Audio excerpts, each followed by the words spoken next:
नमस्कार दोस्तों, आप सभी का हमारी आज की रोमांचक कहानी में हार्दिक स्वागत है। अगर आप हमारे चैनल पर पहली बार आए हैं, तो सब्सक्राइब करना ना भूलें और बेल आइकन दबाकर सभी नई कहानियों का आनंद लें। आज की कहानी बेहद खास और दिलचस्प होने वाली है, इसलिए लास्ट तक जरूर सुनें, आपको बहुत मजा आने वाला है। तो बिना किसी देरी के चलिए कहानी शुरू करते हैं। एक साधु वर्षा के जल में प्रेम और मस्ती से भरा चला जा रहा था। इस दौरान उसने एक मिठाई की दुकान को देखा जहां एक कढ़ाई में गर्म दूध उबाला जा रहा था, तो मौसम के हिसाब से दूसरी कढ़ाई में गर्मागर्म जलेबियां तैयार हो रही थी। साधु कुछ क्षणों के लिए वहां रुक गया। शायद भूख का एहसास हो रहा था या मौसम का असर था। साधु हलवाई को बड़े गौर से देखने लगा। साधु कुछ खाना चाहता था, लेकिन जेब ही नहीं थी, तो पैसे भला कहाँ से होते। साधु कुछ पल से हाथ सेकने के बाद ही चला जाना चाहता था कि नेक दिल हलवाई से रहा न गया और एक प्याला गर्म दूध और कुछ जलेबियां साधु को दे दी। साधु ने गर्म जलेबियां गर्म दूध के साथ खाई और फिर हाथों को ऊपर की ओर उठाकर हलवाई के लिए प्रार्थना की और आगे चल दिया। साधु बाबा का पेट भर चुका था। दुनिया के दो खोण से बेपरवाह वो फिर एक नए जोश से बारिश के गंदे पानी के छींटे उड़ाता चला जा रहा था। यह इस बात से बेखबर था कि एक युवा नवविवाहिता जोड़ा भी वर्षा के जल से बचता बचाता उसके पीछे चला आ रहा है। एक बार इस मस्त साधु ने बारिश के गंदे पानी में जोर से लात मारी। बारिश का पानी उड़ता हुआ सीधा पीछे आने वाली युवती के कपड़ों को भिगो गया और उस औरत के कीमती कपड़े कीचड़ से लथपथ हो गए। उसके युवा पति से यह बात बर्दाश्त नहीं हुई, इसलिए वह आस्तीन चढ़ाकर आगे बढ़ा और साधु के कपड़े को पकड़कर खींचकर कहने लगा, अंधा है, तुम्हें नजर नहीं आता तेरी हरकत की वजह से मेरी पत्नी के कपड़े गीले हो गए और कीचड़ से भर गए हैं। साधु हक्का बक्का सा खड़ा था, जबकि इस युवा को साधु का चुप रहना नाखुशगवार गुजर रहा था। महिला ने आगे बढ़कर युवा के हाथों से साधु को छुड़ाना भी चाहा, लेकिन युवा की आंखों से निकलती नफरत की चिंगारी देख वह भी पीछे खिसकने पर मजबूर हो गई। राह चलते राहगीर भी उदासीनता से यह सब दृश्य देख रहे थे, लेकिन युवा के गुस्से को देखकर किसी में इतनी हिम्मत नहीं हुई कि उसे रोक पाते और आखिर जवानी के नशे में चूर इस युवक ने एक जोरदार थप्पड़ साधु के चेहरे पर जड़ दिया। बूढ़ा साधु थप्पड़ की ताब न झेलता हुआ लड़खड़ाता हुआ कीचड़ में जा गिरा। युवक ने जब साधु को नीचे गिरता देखा तो मुस्कुराते हुए वहां से चल दिया। बूढ़े साधु ने आकाश की ओर देखा और उसके होठों से निकला, वाह मेरे भगवान, कभी गर्म दूध जलेबियां और कभी गर्म थप्पड़। लेकिन तू अगर चाहे तो मुझे भी वही पसंद है। यह कहता हुआ वह एक बार फिर अपने रास्ते पर चल दिया।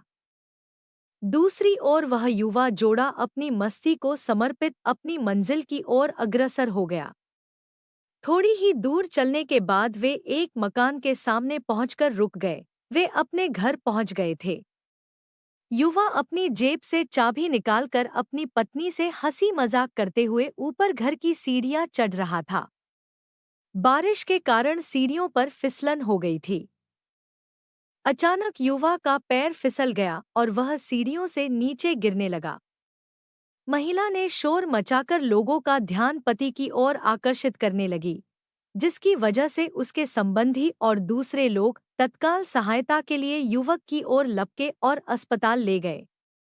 युवक का सिर फट गया था और कुछ ही देर में ज्यादा खून बहने लगा। लोगों ने दूर से आते साधु बाबा को देखा तो आपस में कानाफूसी होने लगी कि निश्चित रूप से इस साधु बाबा ने थप्पड़ खाकर युवा को श्राप दिया है, तभी उसे चोट लगी। दूसरे युवकों ने यह बात सुनकर साधु बाबा को घेर लिया। एक युवक कहने लगा कि आप कैसे भगवान के भक्त हैं, जो केवल एक थप्पड़ के कारण युवा को श्राप दे बैठे।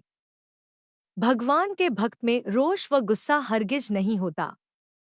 आप तो जरा सी असुविधा पर भी धैर्य न कर सकें। साधु बाबा कहने लगा, भगवान की कसम, मैंने इस युवा को श्राप नहीं दिया है। अगर आपने श्राप नहीं दिया तो ऐसा नौजवान युवा सीढ़ियों से कैसे गिरा कि उसे इतनी गंभीर चोट आई। तब साधु बाबा ने दर्शकों से एक अनोखा सवाल किया कि आप में से कोई इस सब घटना का चश्मदीद गवाह मौजूद है।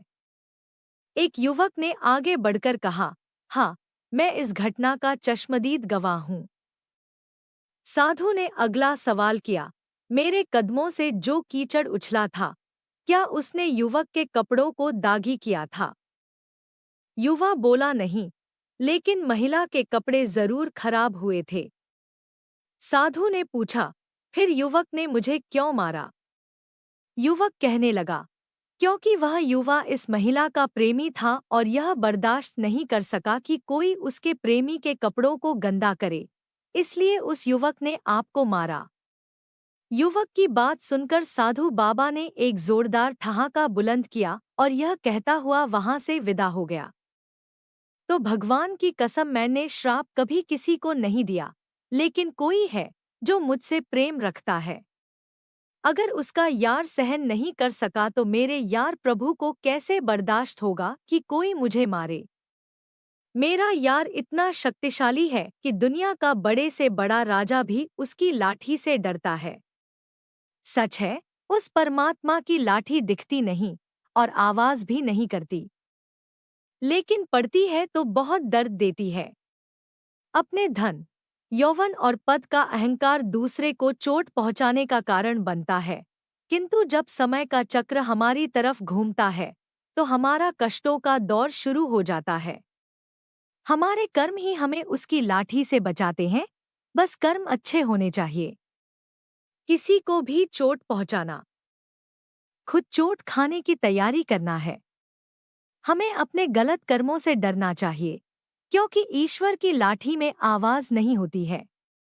तो प्यारे दोस्तों, यह थी हमारी आज की शानदार और रोमांचक कहानी। आपको यह कहानी कैसी लगी, हमें कमेंट करके जरूर बताएं। आपकी राय हमारे लिए बहुत कीमती है।